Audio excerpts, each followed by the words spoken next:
monde. On vous remercie déjà d'être présent de si bon matin pour nous écouter. On est ravis de pouvoir vous présenter notre présentation qui va du coup, vous l'avez dit dans l'introduction, se centrer sur deux dispositifs de participation citoyenne numérique à la croisée de deux transitions, donc, qui sont les thématiques du colloque, transition écologique et transition démocratique.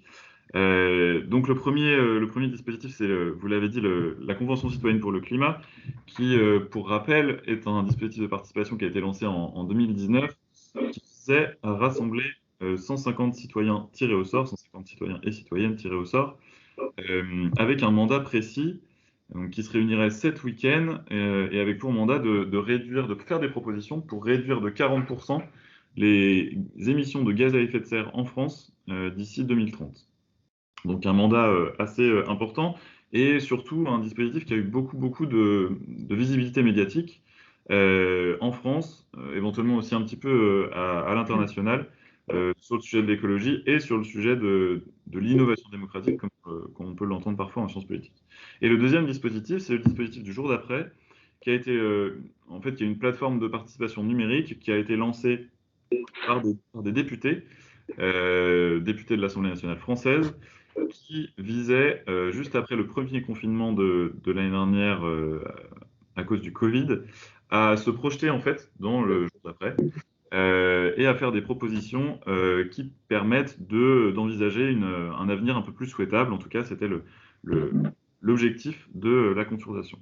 Alors, nous, ces deux plateformes de participation nous paraissent un petit peu être symptomatiques du mouvement de fond de numérisation de la participation citoyenne depuis quelques années. Et donc, ça nous paraissait important de parler de ces deux dispositifs, notamment en analysant les discours produits par les citoyens sur ces plateformes, pour comprendre notamment les stratégies argumentatives qui sont déployées par les contributeurs. Alors, vous le savez, on vous apprend rien, l'analyse linguistique du discours politique, elle a une histoire relativement conséquente, hein, qu'il s'agisse d'analyser la presse politique, les débats politiques télévisuels, les discours du personnel politique, ou les discours politiques qui sont portés sur les réseaux sociaux.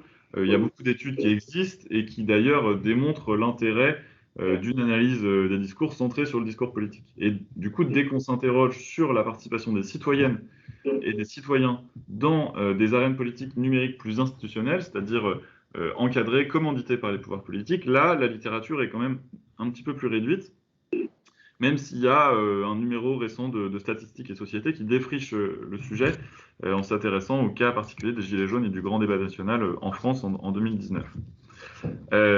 Donc en réaction à ce manque un petit peu sur le sujet des plateformes de participation citoyenne, nous, on a décidé de parler dans cette communication, de se situer déjà dans un objectif de dialogue entre analyse du discours et sciences politiques. Et puisque les modes d'expression numériques pour les citoyens sont de plus en plus nombreux et variés, et que les opportunités d'expression par Internet sur des sujets politiques par des outils commandités par les institutions, elles se multiplient, c'était important pour nous d'essayer de retrouver les traces argumentatives des perceptions qu'ont les contributeurs du cadre dans lequel ils contribuent. Donc notre communication, elle se divise en deux parties. La première partie, ça va être d'étudier le discours produit par les contributeurs et les contributrices à la plateforme de la Convention citoyenne pour le climat pour en tirer des informations un petit peu de base, de structure des discours, avec des éléments de comparaison par moment avec le jour d'après pour éclairer certains points. Et ensuite, en deuxième partie, on va essayer de comparer de manière un petit peu plus structurelle les corpus de la CCC et ceux de la plateforme du jour d'après pour identifier les différences éventuelles dans la manière de communiquer des contributeurs. Je vais laisser Catherine parler de la première partie. Bonjour.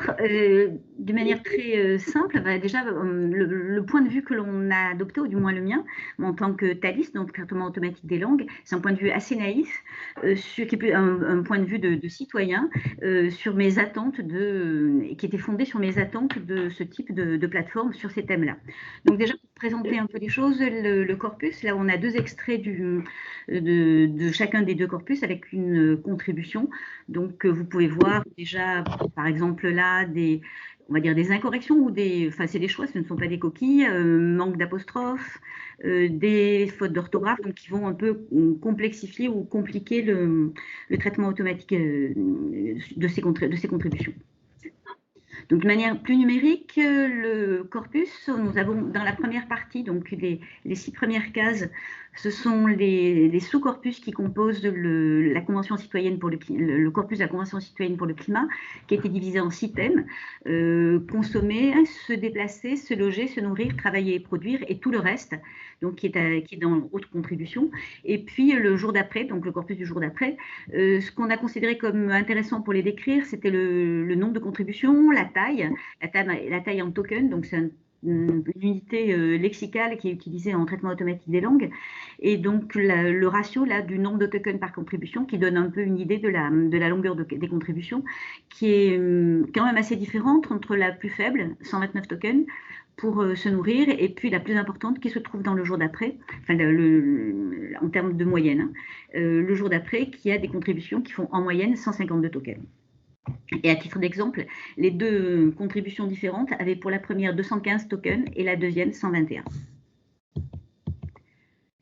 Donc, comment a-t-on travaillé? L'objet d'analyse, ce sont les textes des contributions qui sont divisés en corpus et sous-corpus, donc comme on a pu le voir, le jour d'après, et puis la Convention citoyenne pour le climat qui est un corpus divisé en 6 sous-corpus. Le domaine, c'est le traitement automatique des langues, avec une approche qui est d'avoir des questions thématiques que l'on pourrait se poser sur le contenu du corpus et savoir comment les traduire, ces questions, en termes d'interrogation sur le corpus. Comme j'ai dit tout à l'heure, c'était assez naïf comme entrée, c'est-à-dire que notre question, c'est comment caractériser les contributions en termes de thèmes, de légitimation du contenu par rapport aux contributeurs, quels éléments utilisent-ils pour légitimer leur contenu, quelle est la position du contributeur par rapport au destinataire de sa contribution, quelle forme prend l'interaction avec le destinataire, et d'une manière un petit peu plus technique en termes de rapport à la langue, c'était quelle est la correction formelle du texte, en particulier puisque ces corpus sont recueillis sur ordinateur, est-ce que ces contributions comportent des caractéristiques qu'on voit dans d'autres domaines ou dans d'autres circonstances, mais qui ont toutes pour caractéristique commune d'être du discours médié par ordinateur. Sur les outils, on a utilisé essentiellement Unitext, qui est un outil utilisable par une interface et en ligne de commande qui permet d'analyser du texte. On a une méthode qui est symbolique, c'est-à-dire que par exemple, on ne fera pas du tout d'apprentissage et les statistiques, on ne les a pas encore utilisées. Et donc cette méthode symbolique, elle est fondée sur le lexique et sur la syntaxe, c'est-à-dire le rapport entre les mots. Ce que l'on a fait essentiellement, c'est de compter des occurrences et comparer ces nombres d'occurrences entre les sous-corpus. Pour les ressources que l'on a utilisées, donc ce sont puisqu'on compte des occurrences et on compte des mots, on a toujours des dictionnaires. Ces dictionnaires, ce sont ceux d'Unitext, donc ceux qui sont fournis par d'outils, qui sont enrichis avec d'autres outils ressources que l'on peut trouver dans la littérature. Et puis, par exemple, pour GeoNames, je ne sais pas si vous connaissez, GeoNames, c'est un gazetier. Un gazetier, c'est un dictionnaire de noms, de toponymes, de noms propres de lieux. Et donc, c'est un outil sous forme d'ontologie qui a été traduit pour les besoins de cette analyse-là sous forme de dictionnaire. Donc, ça, ce sont des ressources existantes, ou presque, ou avec peu de manipulation. Ce que l'on a fait en propre pour cette communication-là, c'est de définir des listes de termes à partir de dictionnaires comme le Trésor de la langue française qui permettent de renseigner les rubriques dont on a parlé, qu'on a citées tout à l'heure et puis qu'on va un peu détailler, et puis des patrons morphosyntaxiques et des transducteurs qui ont été aussi construits ad hoc. Donc j'imagine que le vocabulaire n'est peut-être pas très clair. Donc pour préciser tout de suite ce que c'est qu'un transducteur et un graphe morphosyntaxique. Donc, le premier thème, la première question qu'on s'est posée, c'était quels sont les thèmes qui sont traités. On a très naïvement choisi 2, qui étaient comment est traitée l'urgence, puisque quand même le discours ambiant, le discours médiatique il est urgent de faire quelque chose et c'est peut-être même déjà trop tard. Et puis, est-ce que le contenu était de l'ordre de l'autorisation, de la prescription en termes d'autorisation et interdiction. Donc, ce premier thème de l'urgence, on l'a traité avec ce fameux patron morphosyntaxique. Donc, le patron morphosyntaxique, c'est l'espèce de schéma qui est là. Il permet de consommer, on va dire, les mots du texte en utilisant le parcours qui est tracé par ces flèches. Donc, le patron va reconnaître des séquences qui commencent par il ou c'est apostrophe ou ce, cela, ça. Et puis, en suivant, si l'on arrive à la fin de la phrase que l'on veut ou de la séquence que l'on veut analyser en ayant rempli toutes les cases du tableau, ben, effectivement, enfin du graphe, pardon, on pourra considérer que la séquence est reconnue par l'automate. Donc cet automate-là va reconnaître des séquences comme c'est trop tard ou c'est trop tard, puisque ça va être remplacé par ce schéma-là, où il n'est plus temps. Donc, sur le thème de l'urgence, on voit qu'il y a quand même un traitement différent dans les deux corpus. Enfin, là, on va peut-être pas détailler les calculs, mais il faut tenir compte du nombre de contributions et de la taille des contributions. On a juste des ratios qui permettent de considérer que le jour d'après et chacun des corpus a la même taille, ce qui n'est pas vrai, mais qui permet numériquement de comparer. Donc on voit que dans le jour d'après, on a beaucoup plus d'appels à l'urgence, de termes qui réfèrent à l'urgence de la situation. Autre thème que l'on a traité, c'était les éléments qui permettent au locuteur, au contributeur, de légitimer son contenu. Donc, on en a listé plusieurs. Je ne vais pas tous les détailler parce qu'il y en a beaucoup. On s'est intéressé à la légitimation du contenu par rapport à l'utilisation du jeu, à l'expérience personnelle, donc. On a considéré que la légitimation du contenu pouvait venir de la preuve apportée par le contributeur en termes de connecteur logique. Il démontre quelque chose en utilisant des conjonctions comme car, parce que, et puis parce que aussi il utilise le vocabulaire de la preuve, il est avéré, il est certain, il est probable. On s'est intéressé aussi pour légitimer les contenus au recours à des normes ou à des certifications avec des termes comme label, certification. Le recours à des garants, ce qu'on appelait des garants qui sont politiques ou techniques, en regardant quels étaient les noms de personnes qui étaient utilisés dans les corpus, et puis la manière dont on utilisait des expériences qui étaient localisées, donc dans d'autres villes, dans d'autres pays, pour justifier ou pour donner des exemples au locuteur de ce que disait au destinataire de ce que disait le locuteur, le contributeur. Donc, on va présenter juste certains éléments. Les connecteurs logiques, on peut voir qu'il y en a, donc évidemment dans chacun des corpus et sous-corpus, avec une articulation logique beaucoup plus importante dans le sous-corpus travailler et produire. À titre d'exemple, c'est la liste des éléments des connecteurs que l'on a considérés. Pour le recours à des garants, donc là je vais m'arrêter un petit peu plus, on a donc cherché les noms propres de personnes dans les deux corpus, avec évidemment des variantes, puisqu'en plus on a des noms propres, donc avec des manières de les écrire qui peuvent être traitées comme des coquilles, là dans Pierre Rabhi ou Nicolas Hulot, mais aussi des manières que l'on considère comme acceptables d'écrire un nom propre avec un séparateur qui peut varier ou avec une abréviation du prénom. On a dans les deux corpus, même si c'est relativement rare, mais quand même plus important de le corpus du jour d'après, un nom propre précédé par la fonction, le président, la députée ou la sénatrice. Donc on voit que dans le corpus de la CCC, on a 330 occurrences pour 252 noms différents, mais dont l'immense majorité est citée une ou deux fois. Dans le jour d'après, on a moins d'occurrences, bien que le corpus soit plus important. On a aussi beaucoup moins de noms qui sont cités, avec 84 qui sont cités une ou deux fois. Et on a un ratio d'utilisation de garants dans des contributions qui est un peu inférieur dans le jour d'après par rapport à la CCC. Et si l'on regarde plus précisément les personnes qui sont nommées, on voit qu'on a Jean-Marc Jancovici qui est dans les deux corpus, en première position pour la CCC, en deuxième pour le jour d'après, puis Philippe Biwa et Gaël Giraud. Les autres se retrouvent, par exemple, Thomas Piketty n'est cité que 2 fois dans le jour d'après. Autre élément de légitimer le contenu, mais cette fois-ci par des recours à des expériences dans d'autres lieux, c'est l'utilisation des noms propres. Là, on a simplement ce qui se passe dans le corpus de la CCC.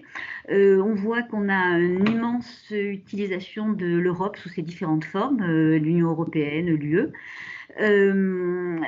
Aussi, d'un point de vue thématique, on parle du nucléaire. Il est peu prévisible de trouver Fessenheim quasiment au niveau de la Chine, et aussi Fukushima et Tchernobyl, donc qu'on a regroupé en termes d'intérêt pour le nucléaire.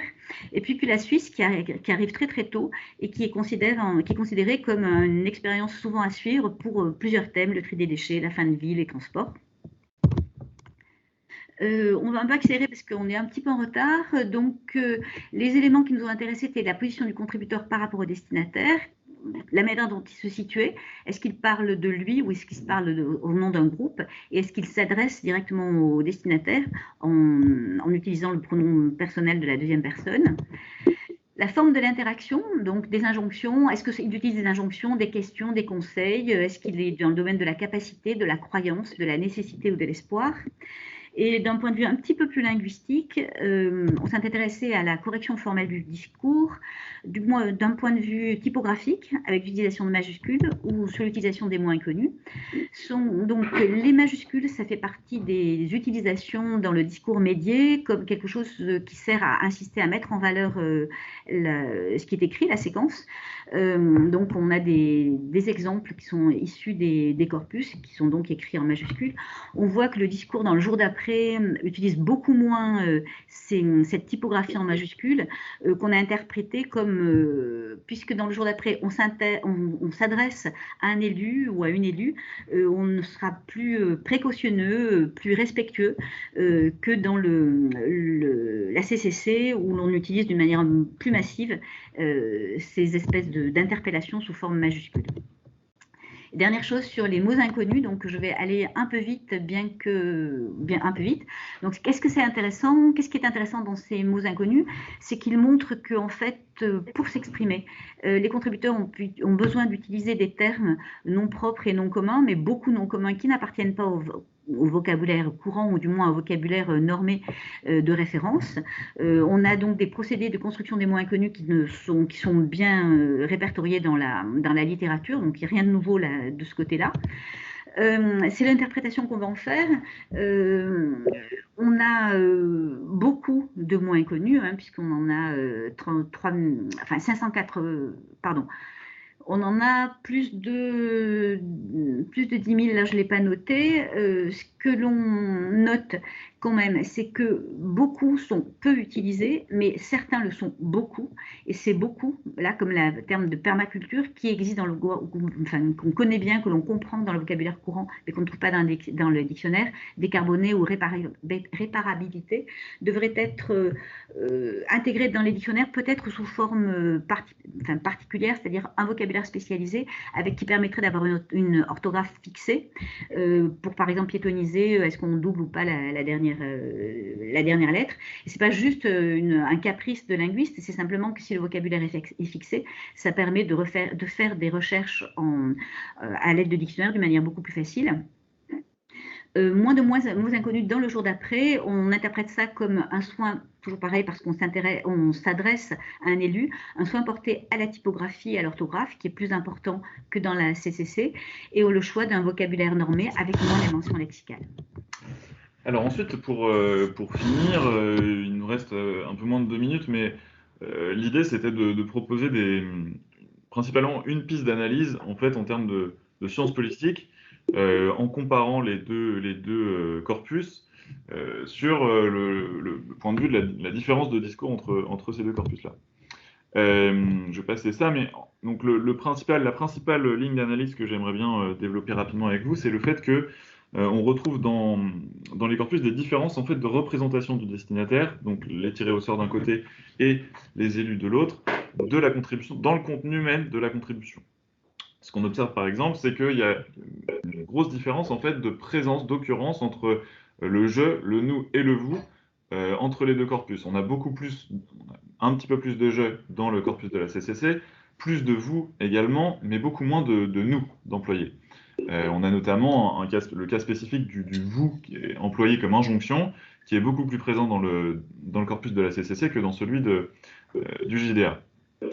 Et donc, l'analyse que moi je fais, c'est que on pourrait interpréter cette surreprésentation comme une intériorisation du mandat représentatif jusque dans l'argumentation des contributeurs du jour d'après, puisque ce qui est intéressant à dire, c'est que les représentants dans la démocratie représentative sont détenteurs de l'intérêt général, et donc les contributeurs adapteraient leur discours à cette particularité en tentant d'effectuer eux-mêmes un discours relatif à l'intérêt général en faisant appel à une communauté de destin.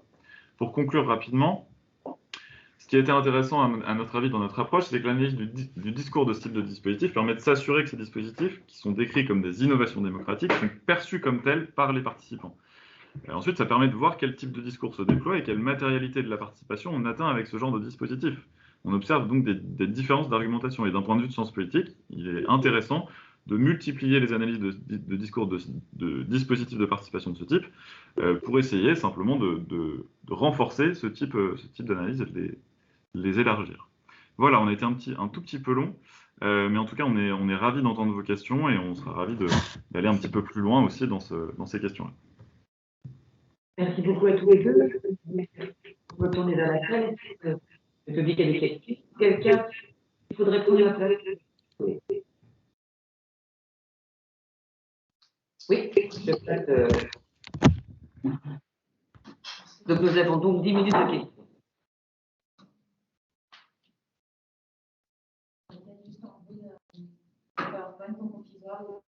Oui, Catherine, est-ce qu'il est possible d'arrêter votre PowerPoint qu'on vous voit bien tous les deux? Merci. Bonjour, Natacha Soudard. Merci beaucoup pour votre présentation extrêmement intéressante. J'avais simplement une question sur les sources bibliographiques, documentaires, des rapports, des références que vous auriez pu trouver dans vos corpus, dans les commentaires, et si vous y aviez accordé une attention particulière, notamment sur les questions de légitimation. Je peux fournir une première réponse. Alors, on s'est intéressé, je crois qu'on ne l'a pas mis dans la présentation justement, mais on s'est intéressé aux exemples qui sont mobilisés, notamment sous la forme de liens extérieurs ou de choses comme ça. On n'est pas allé beaucoup plus loin sur ce sujet-là parce que ça ne me paraissait pas forcément être la priorité, en tout cas, c'était pas notre priorité d'analyse, mais effectivement, en fait, il y a énormément d'analyses à faire passer sur un corpus de ce type-là. Ce genre de choses pourrait tout à fait être intéressant. Ce qui s'en rapproche peut-être le plus dans ce qu'on a fait, je pense, peut-être que Catherine t'aura un point à ajouter à ce sujet-là, mais c'est sans doute à la fois les références de terrain qui sont mobilisées, c'est-à-dire les exemples, par exemple, on a parlé de la Suisse, on a parlé de choses comme ça, donc les toponymes, et également les références à des personnalités, des garants, comme Catherine l'a présenté tout à l'heure, qui permettent, bon, c'est pas exactement des références bibliographiques, mais ça permet de voir quel imaginaire, en fait, quelle personnalité est mobilisée dans l'imaginaire de ces contributeurs et contributrices.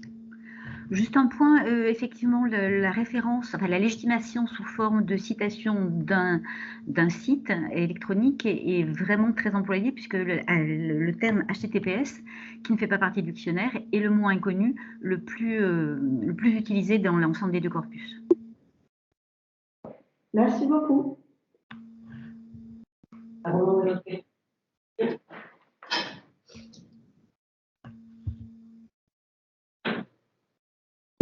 Du coup, Antoine m'a fait penser à d'autres références qui auraient pu peut-être ressortir, mais dont je n'avais peut-être pas parlé, concernant des associations ou des ONG. Parce que moi, je vais présenter du coup le discours d'ONG ou collectif. Et j'aurais aimé savoir si, des fois, les participants auraient pu mentionner certaines assos ou ONG. Alors, on n'a pas fait on s'est pas arrêté spécifiquement, on n'a pas fait de recherche systématique sur ce sujet-là.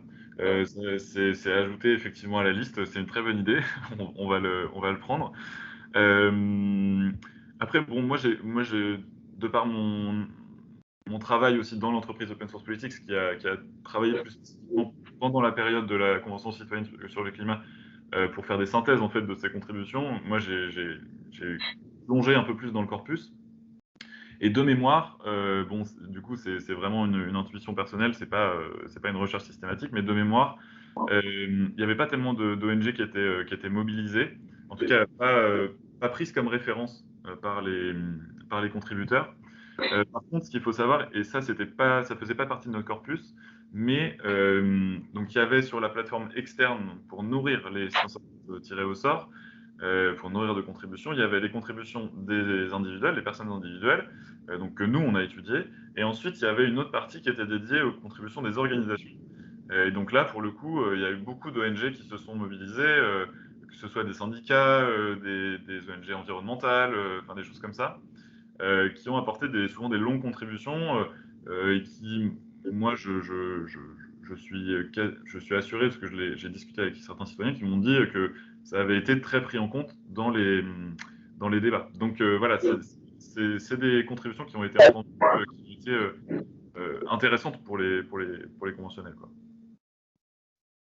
Oui, notamment, il faudrait voir justement comment les discours qui sont justement là pour renseigner aussi la plateforme sont repris dans les discours des.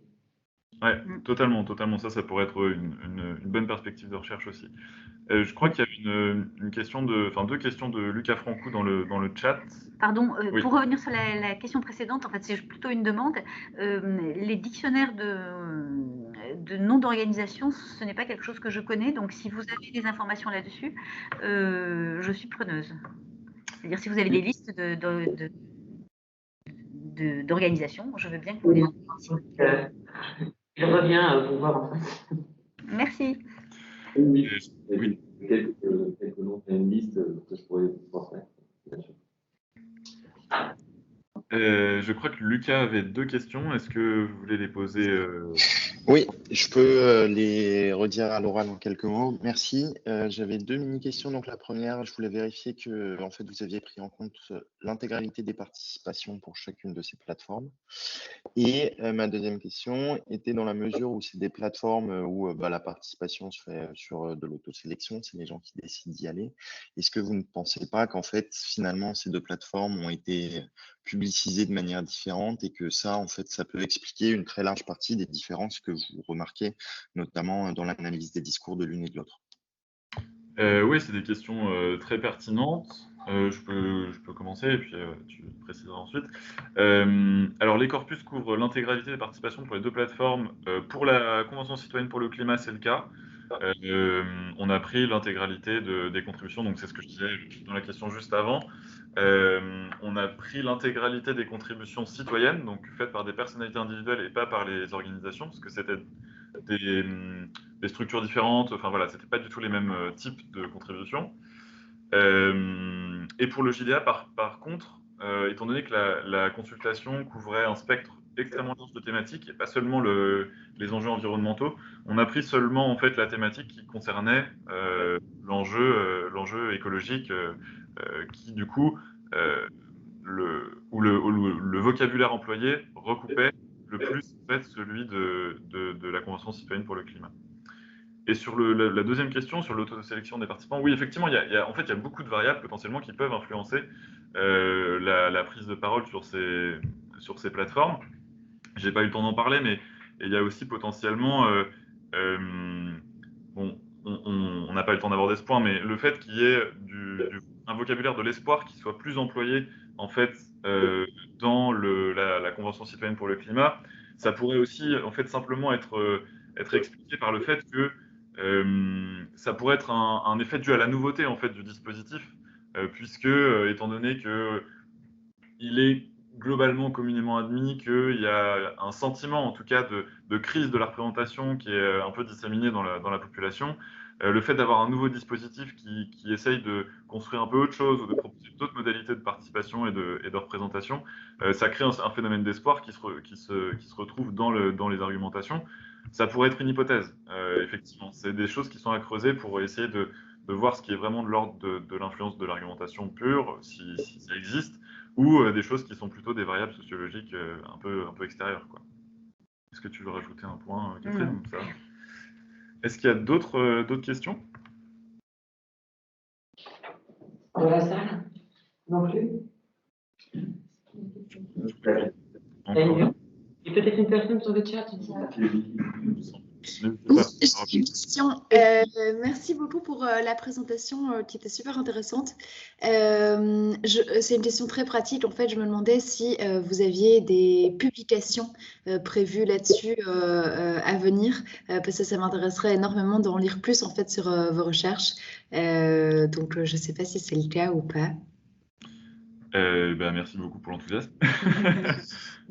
Pour l'instant, on n'a pas spécialement prévu, enfin Catherine, peut-être que tu avais des trucs en tête, mais pour l'instant, on n'a pas spécialement prévu dans l'immédiat en tout cas, d'écrire quelque chose, mais voilà, l'occasion fait le larron, hein, comme on dit, donc Ouais. potentiellement, ça peut être quelque chose d'intéressant aussi à penser pour aller plus loin aussi dans nos analyses. Donc oui, c'est sûr que ça pourrait être quelque chose de pertinent, quoi.